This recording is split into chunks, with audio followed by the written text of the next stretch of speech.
ನಮಗೆ ಈಗಲೇ ಬರಲಿ, ಹಾಗೀಗ ಎನ್ನದಿರು ಚನ್ನಮಲ್ಲಿಕಾರ್ಜುನ ಎಂಬ ಅವರ ಅಂಕಿತದೊಂದಿಗೆ ಈ ಒಂದು ಪಾಠವನ್ನು ಪ್ರಾರಂಭ ಮಾಡೋಣ.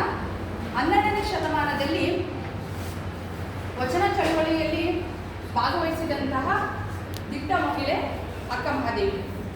ಇವರು ನಮ್ಮ ಕನ್ನಡ ಸಾಹಿತ್ಯಕ್ಕೆ ಅವರ ವಚನಗಳ ಮೂಲಕ ಅಪಾರವಾದ ಕೊಡುಗೆಯನ್ನು ನೀಡಿದ್ದಾರೆ.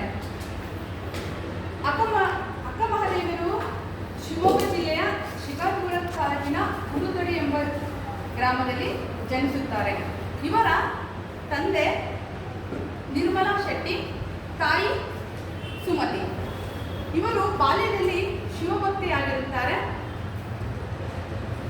ಚನ್ನಮಲ್ಲಿಕಾರ್ಜುನನನ್ನು ತನ್ನ ಗಂಡ ಎಂದು ಸಾರಿ ಸಾರಿ ಹೇಳುತ್ತಿರುತ್ತಾರೆ.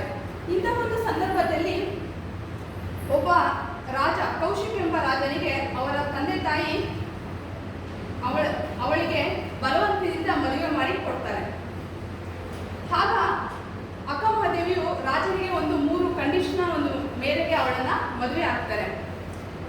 ನಂಬರ್ 1, ಅವಳಿಂದ ದೂರ ಇರಬೇಕು.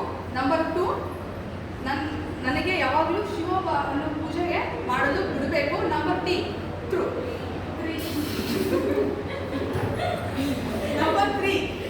ನಾನು ಶಿವಭಕ್ತರೊಂದಿಗೆ ಚರ್ಚೆ ಮಾಡಲ್ಲ, ಅಂದರೆ ಅದ್ರ ಬಗ್ಗೆ ಚರ್ಚೆ ಮಾಡಲು ಅವಕಾಶ ಮಾಡಿಕೊಡ್ಬೇಕು ಅಂತ.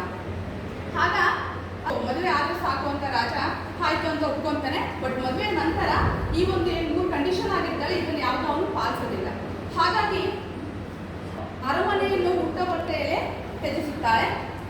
ಕಲ್ಯಾಣಿ ಎಂಬ ಹುಟ್ಟಬಟ್ಟೆಯಲ್ಲಿ ತ್ಯಜಿಸಿ ಕಲ್ಯಾಣಿಗೆ ಬಂದು ಬಸಣ್ಣನವರು ನಿರ್ಮಿಸಿರುವಂತಹ ಅನುಭವ ಮಂಟಪದಲ್ಲಿ ಇವಳು ನೆಲೆಸುತ್ತಾಳೆ.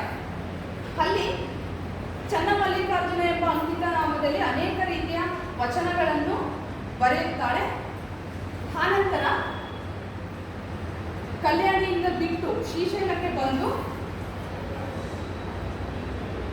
ಕದಳಿ ಎಂಬ ವನದಲ್ಲಿ ಶಿವೈಕ್ಯ ಆಗುತ್ತಾಳೆ. ಇಷ್ಟು ಈ ದಿನದ ಪಾಠ.